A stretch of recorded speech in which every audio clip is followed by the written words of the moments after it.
Welcome to part 6 of this video series on the muscular system. In this video, we'll focus more on the overall physiology of the muscle.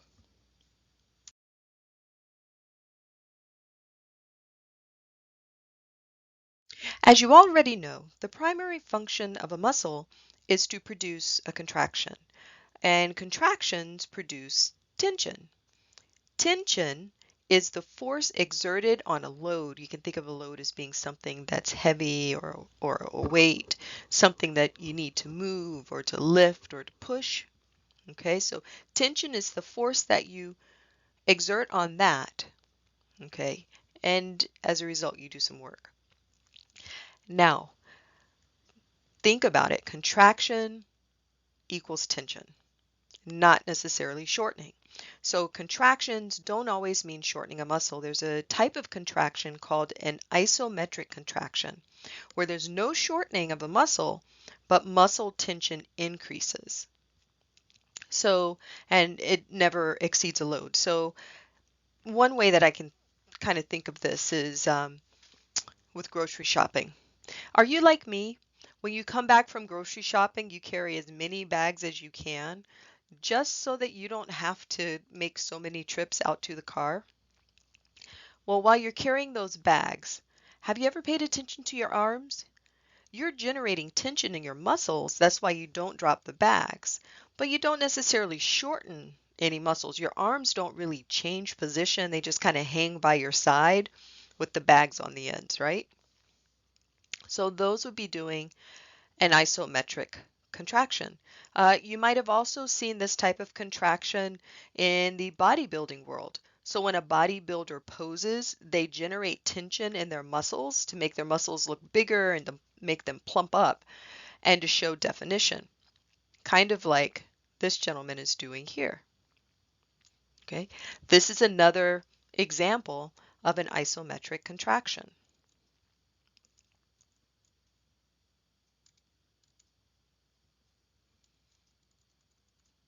Now, let's go back to the grocery shopping example. When you're grocery shopping and you're carrying the bags, but the bags aren't like super heavy, you can actually lift them up.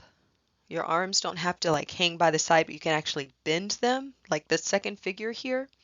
Then you're doing an isotonic contraction. In an isotonic contraction, a muscle is going to shorten because it's generating enough tension to overcome the load that's being placed on them. So here, when the arms bend like this, the biceps muscle shortens, making this an isotonic contraction. Now, all contractions are stimulated or triggered by the nervous system. And as you already know, the release of acetylcholine from an axon terminus is the actual signal for a muscle cell to contract. Now, in the last videos, we focused primarily on one muscle cell, but the same principles extend to the entire muscle because an entire muscle is made up of bundled muscle cells. So the muscle cells, aka the muscle fibers in a muscle, are organized into motor units. A motor unit consists of one motor neuron and all of the muscle fibers that it supplies. So you could have one neuron containing 4 muscle fibers, that is 4 cells, or it could be controlling hundreds of cells.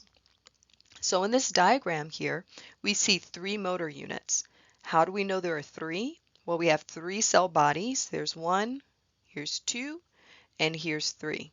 Notice that the cell bodies for these motor neurons are located in the spinal cord. The axons for these motor neurons then go through the spinal nerves out to the peripheral nerves, and then they synapse with muscle fibers in this muscle.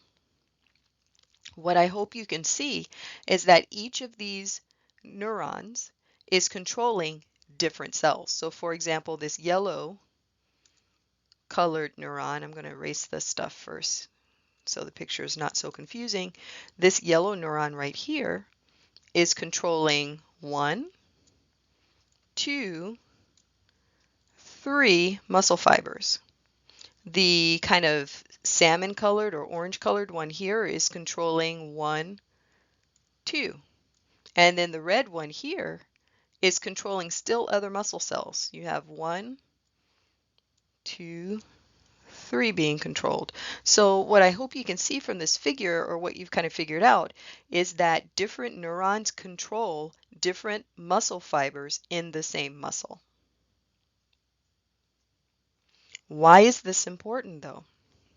Well, what it means is that if only one of these neurons stimulates contraction of a handful of muscle fibers in the muscle, then the muscle is only going to give a weak contraction.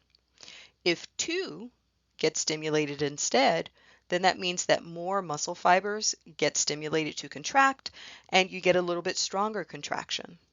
If all three neurons get stimulate muscle fibers to contract, then you're going to have a lot of muscle fibers in this muscle contracting at the same time and you get a still stronger contraction. The other thing that happens with these motor units is that they're usually contracting asynchronously. So that means that, for example, maybe the yellow motor neuron is stimulating muscle fibers to contract, but the red one is resting. And then in a couple of seconds, maybe the orange one and the red one are contracting, but the yellow one is resting. This helps to prevent fatigue because all of the muscle fibers inside of a muscle are not contracting at exactly the same time. Your motor units can be small or large. In a small motor unit, one motor neuron controls only a few muscle fibers, let's say somewhere between 4 and 10. Typically, your small motor units are used to control precise or fine movements, like those that you see in your fingers and your eyes. Think about somebody playing the piano, for example, that requires very precise movements. Okay? Large motor units, on the other hand, consist of one motor neuron and hundreds of muscle fibers. This type of motor unit produces less precise but much stronger and more powerful contractions and movements. We see large motor units associated with a lot of the weight-bearing parts of our body, so we're going to see them in the thighs, the hips, and the buttocks. These pictures on the slide show you what I'm talking about. So we, in the last video, were looking at this configuration where we had one axon terminus, like you see here, and it's synapsing with one muscle fiber here. In a motor unit, we have one neuron, so you can kind of see that all of these branches of axon termini, they belong to the same neuron. Its axon would be going in this direction off of the slide. But we have one axon with several axon termini. I think there's about 5 of them. 1, 2, 3, 4, 5. And these 5 axon termini are synapsing with different muscle cells. So that means that this one neuron can stimulate at least 5 muscle cells to contract at the same time. The tension in a muscle fiber comes directly from the ability of myosin heads to attach to actin filaments, forming a cross bridge over and over and over again. The amount of tension generated by this process is directly related to the amount of overlap between actin and myosin in the sarcomere.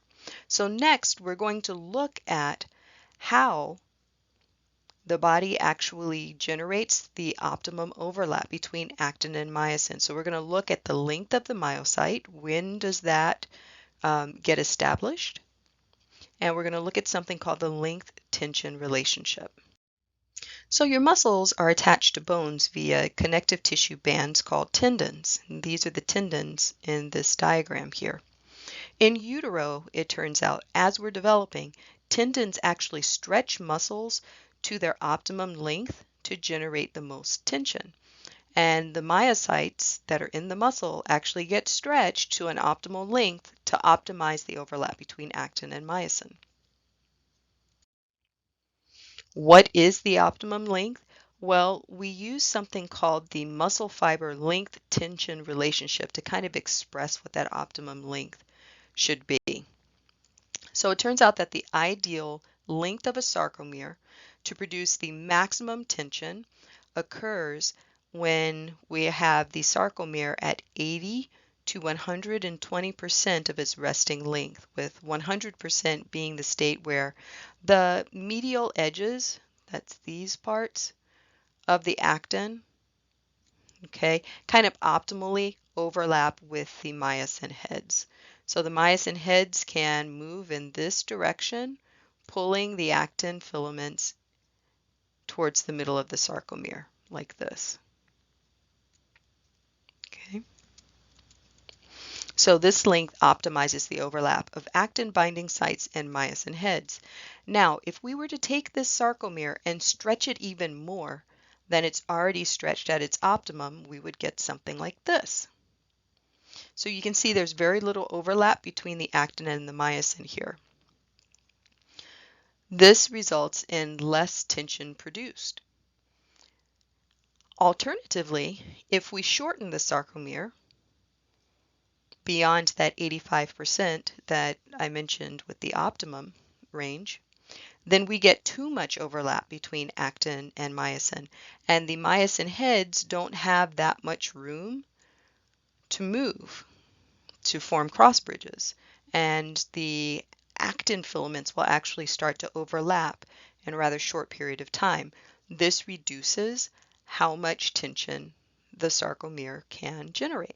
So the orange line that you see here kind of shows how much tension you get with the sarcomere lengths on this diagram. So you can see that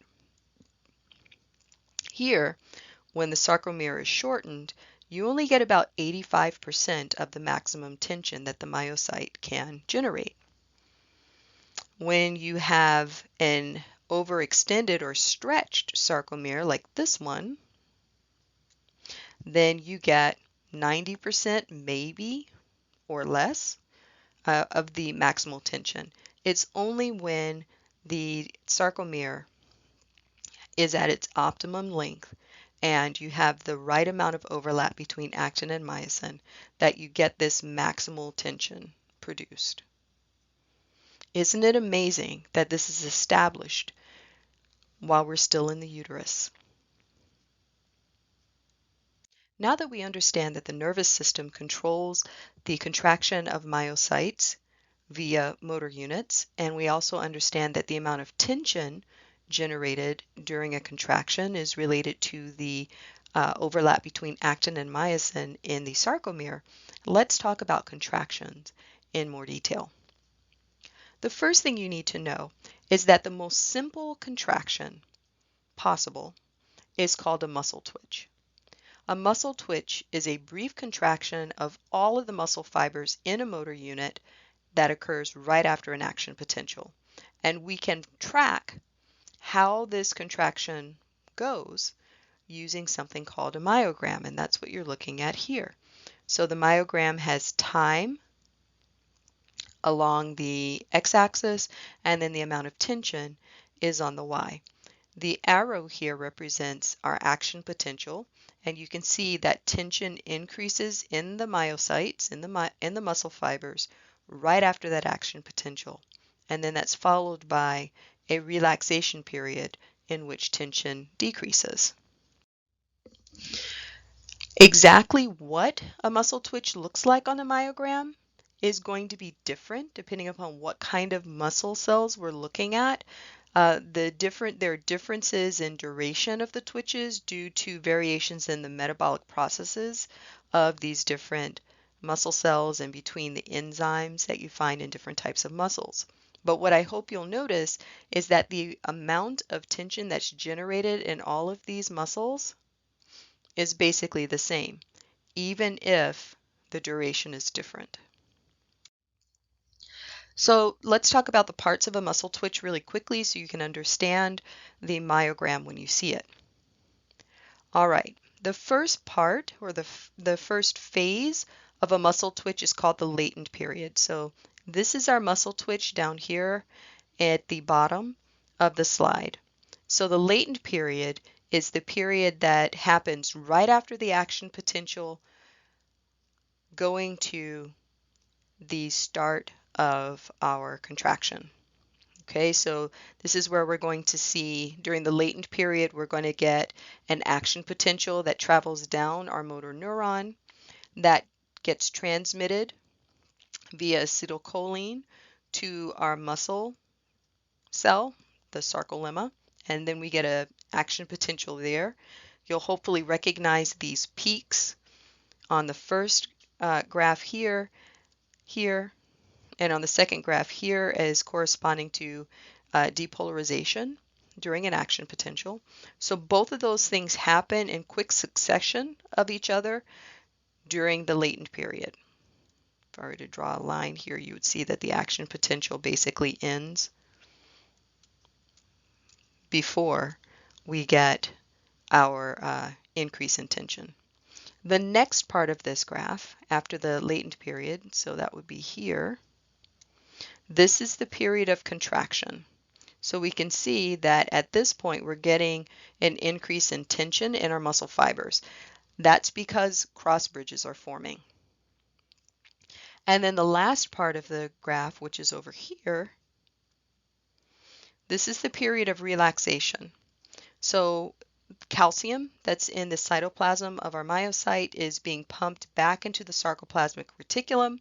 The cross bridges between actin and myosin detach, and tension in the muscle cell decreases to 0. Muscle twitches are unrefined contractions. They generate the same amount of tension. But think about this logically.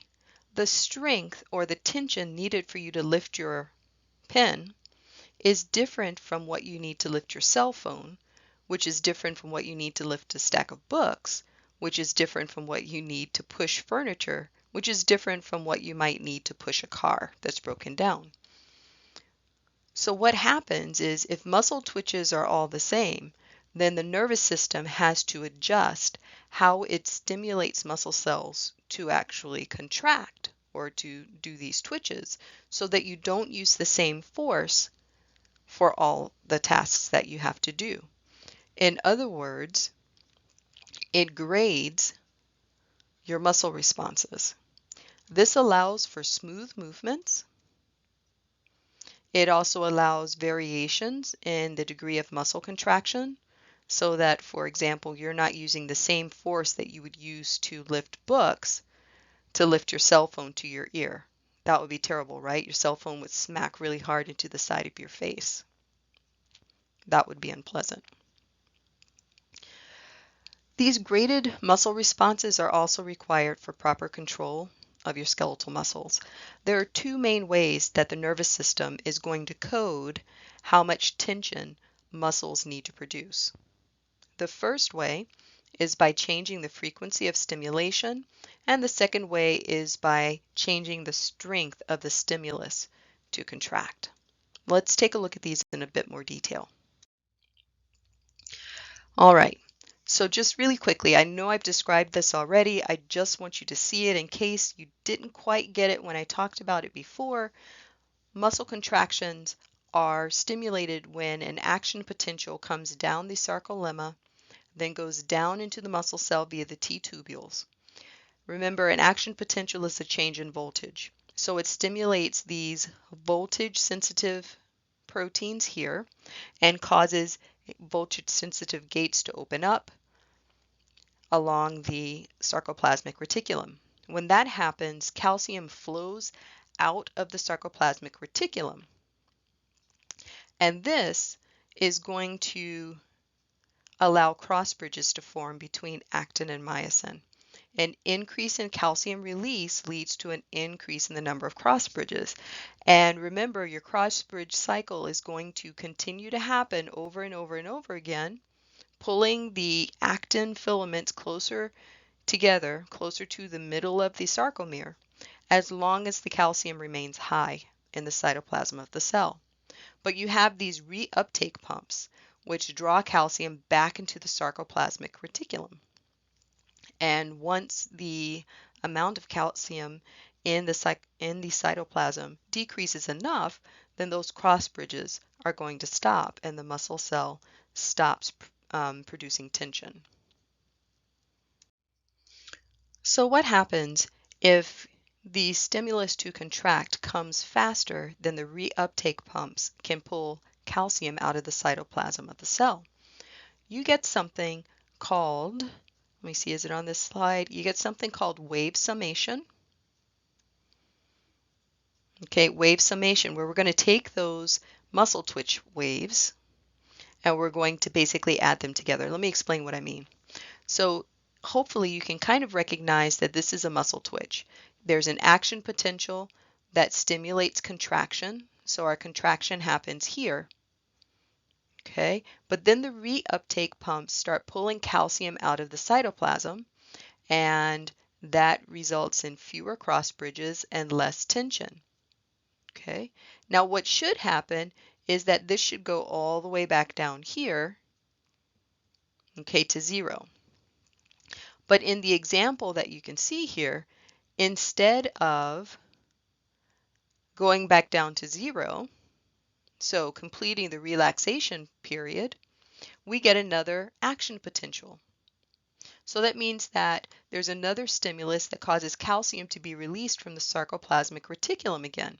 This further increases how much calcium there is in the cytoplasm, and we get cross bridges again. So now we're going to generate a little bit more tension. All right, at some point we start the relaxation phase or period, but before we can complete that, we get another action potential. So that triggers the release of more calcium from the sarcoplasmic reticulum. We get another set of cross bridges and generate more tension. And then we enter that relaxation period, but before we can complete it, again, another action potential happens. And so we go back into a contraction phase, and then we enter relaxation here. But since there's no action potential that comes this time, we can relax to the point where there's no tension in the myocyte. This is called incomplete or unfused tetanus. And what I hope you'll notice is that each time there is an action potential that comes through the muscle cells, sarcolemma, okay, you get tension generated.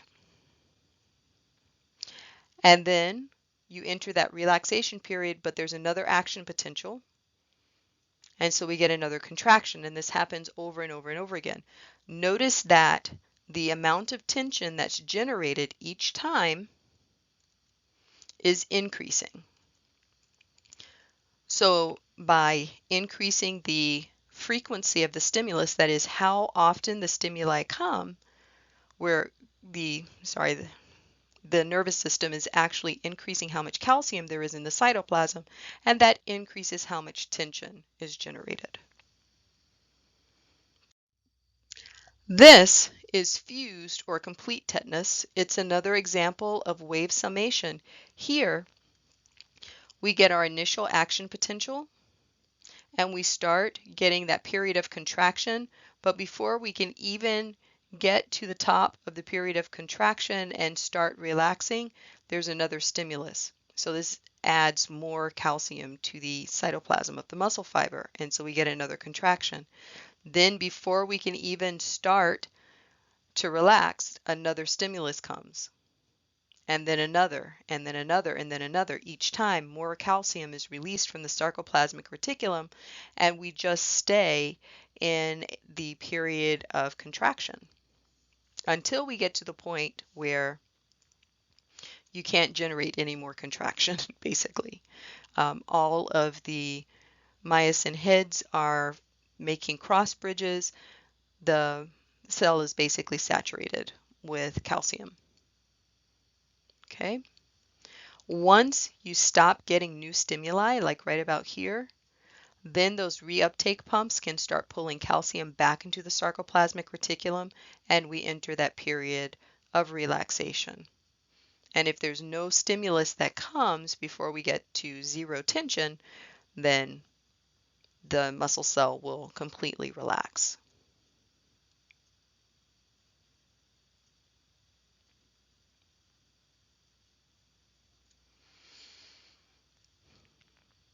So in summary, increasing the frequency of stimulation gives muscles less and less time to relax.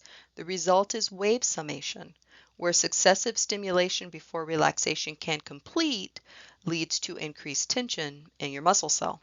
We saw two examples of this. You had incomplete tetanus, where the successive stimulation, where you had successive stimulation and then the quickest possible relaxation allowed. Okay, and then we had complete tetanus where successive stimulation happened and there was no relaxation time at all. I would be remiss if I didn't talk about trepa. So let me just take a couple of minutes to do this. So trepa happens when you have a skeletal muscle and it's been inactive for an extended period of time, but then it's activated to contract. The tension in the muscle cell is going to increase in a graded manner. So here you can see we're getting a stimulation to contract. You get a period of contraction and then you do the period of relaxation and tension goes to zero. But then there's another stimulus to contract. So we get another contraction and then period of relaxation. And this happens over and over and over again. But what I hope you'll notice is that although the stimulus to contract isn't changing, the amount of tension generated is gradually increasing with each contraction. For this reason, trepa is sometimes called the staircase effect because it looks like you're going upstairs. Okay. Now, in addition to the accumulation of calcium ions in the cytoplasm of the muscle cells with each successive contraction, you also have other factors like increases in temperature that accompany this and changes in pH, and they may contribute to this effect. An example of when this phenomenon happens would be when athletes are warming up. So they've been sitting around for a while, but now think about a track, somebody who runs track. They may have been sitting around, they haven't been really active, but now it's time for a race. What do? They don't just pick up and start running, right? Usually they start warming up. They might jog in place, they might walk around a bit. Well, what they're doing is they're warming their muscles up and they're taking advantage of this trepa phenomenon to try to get more and better contractions out of their muscles. In addition to changing the frequency of stimulus, a second way that the nervous system can grade muscle contractions is by changing the actual threshold stimulus, the intensity of the stimulus. So if you look at this figure here, you can see stimulus voltage, and each one of these represents a stimulus to a nerve. Now you'll remember threshold from when we were talking about action potentials. When a membrane on a neuron is depolarized enough, we get an action potential. And that action potential can then be transmitted to a muscle cell, which will then contract. So if you look here at numbers, let's see, at stimulus 2 and stimulus 1, you'll see that they are not intense enough to reach threshold. As a result, we don't get any excitation of motor units. These are called subthreshold stimuli. Okay, these are called subthreshold stimuli. By the time we get to stimulus number 3, we're actually reaching threshold. So we get an action potential. Okay, and that action potential excites or activates just a couple of motor units, just a couple of motor units. Now, when we start activating motor units, what I hope you'll notice down here is that we'll start getting contractions. Okay. Now, as we move from the left to the right and we're making these stimuli that are above threshold, you can see that as the voltage of the stimulus increases, that is, the arrow gets longer, we activate more and more motor units to contract. This results in an increase in tension generated by the muscle. Now, we do get to a point at which we have what's called a maximal stimulus. That means that even if the stimulus goes above this maximum level, we've kind of activated all the motor units that we can, and we cannot activate any more. As a result, we'll get maximal contractions, okay, but the amount of tension generated in those contractions doesn't really change, no matter how big the stimulus was. The force of contraction is controlled by recruitment or multiple motor unit summation, which brings more and more muscle fibers into action. So that's kind of what you're looking at here. Just going to erase some of this red. That's kind of what you're looking at here. As we're exciting more and more motor units, we're recruiting more and more muscle fibers to generate tension and produce force.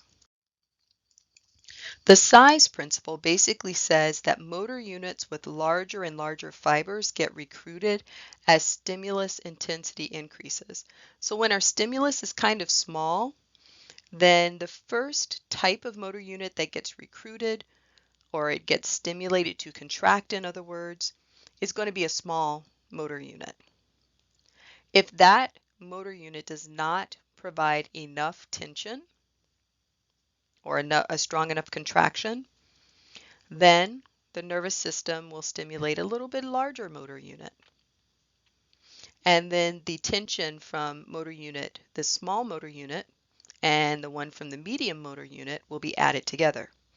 If that's not enough tension yet to overcome the load or do whatever work needs to be done by this muscle contraction, then an even larger motor unit will be recruited. So we're generating gradually more and more tension as larger and larger motor units get recruited, that is, stimulated for contraction. So that brings us to the end of this video. In this video, I've talked about motor units. Remember, a motor unit is basically one motor neuron plus all of the muscle fibers that it controls. We learned that motor units can be small, in which case only a few muscle fibers are controlled by a neuron, or they can be larger, in which case hundreds of muscle fibers can be controlled by the same neuron. We also talked about the fact that the overlap between actin and myosin is important in generating a contraction and how much tension you get. We called this the length-tension relationship.